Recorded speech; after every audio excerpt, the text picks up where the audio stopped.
Friends, किसान का मुद्दा है जो दुर्गावती जलाशय परियोजना से संबंधित है और दुर्गावती जलाशय परियोजना के छोटी नहर वितरणी और माइनर नहीं बनने की वजह से ये सारी परेशानियां किसानों को झेलनी पड़ रही हैं।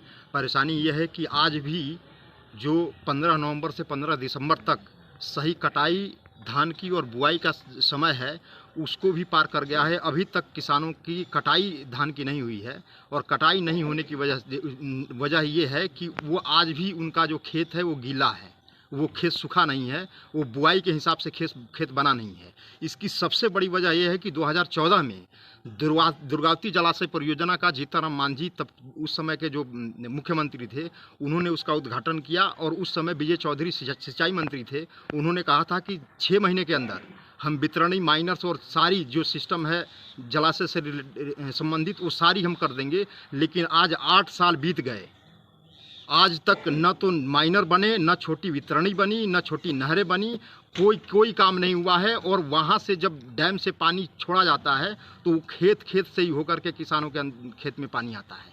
तो बुआई भी देर से होती है, कटाई भी देर से हो रही है और बुआई भी देर से हो रही है और इससे किसान को भारी क्षति है। ये सबसे ज्वलंत मुद्दा है आज के डेट में। इससे संबंधित मैं गांव का दौरा किया, बहेरी, झाली, मझियाँ, ये आपके अमाव, डणियाँ, दियरी। वहाँ के किसान धान तब कैसे बेचते होंगे? सरकार को धान खरीदने का समय सीमा होता है। धान वहाँ के किसान हाथ से किसी तरह कटवा रहे हैं वहाँ, और कटवाने के बाद उसकी बुआई नहीं हुई है और सारे किसान अब तो धान कटा हुआ है, अभी वहाँ धान बेच कहाँ रहा है किसान?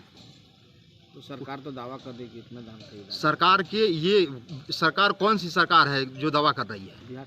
बिहार सरकार कोई धान की आप देखिए जाकर दुर्गावती जलाशय परियोजना जहाँ से जा रही है, जो उससे इफेक्टेड एरिया है उसमें कोई धान की अभी खरीद बिक्री नहीं हुई है। कितने एरिया प्रभावित है? दूसरे इससे तकरीबन 1 लाख लोग किसान प्रभावित हैं। दूसरी चीज़, इससे रिलेटेड सबसे बड़ी मुद्दा है कि ये इसमें चाहते ये हैं कि ये सारी इसकी प्लानिंग, इसकी सारी चीज़ें हो चुकी है। मैं प्रशासन और शासन दोनों से ये अनुरोध करता हूं कि जल्द से जल्द इसकी वितरणी, माइनर्स और छोटी नहरें बनाई जा सकें ताकि किसानों को सही समय पे पानी मिले और वो अपनी सही समय पे जुताई, कटाई, बुआई कर पाए। मतलब कैमूर में छोटी वितरणी नहीं है।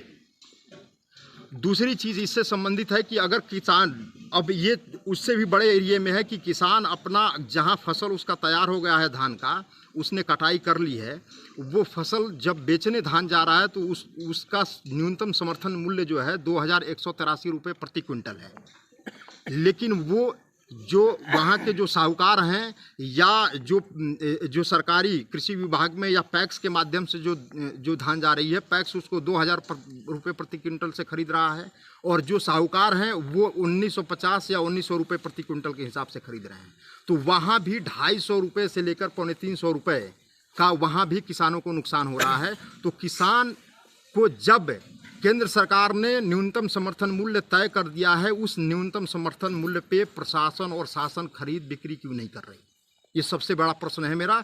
और इसकी सही तरीके से इसके ऊपर टास्क फोर्स बनाया जाए और इसकी जांच कराई जाए कि जो लोग इसके अंदर में संलिप्त हैं, इसमें सरकारी विभाग के जो कृषि विभाग के जो अधिकारी हैं, पदाधिकारी हैं, वो भी इसमें शामिल हैं। बैंक भी इसमें शामिल है जहां पैक्स को क्रेडिट फैसिलिटी दी जाती है। इन सब के ऊपर एक टास्क फोर्स बना करके इनके ऊपर जो दोषी है उसको सज़ा मिलनी चाहिए। इसके लिए प्रेस कॉन्फ्रेंस बुलाया हूँ। तीसरा सबसे बड़ा मुद्दा ये है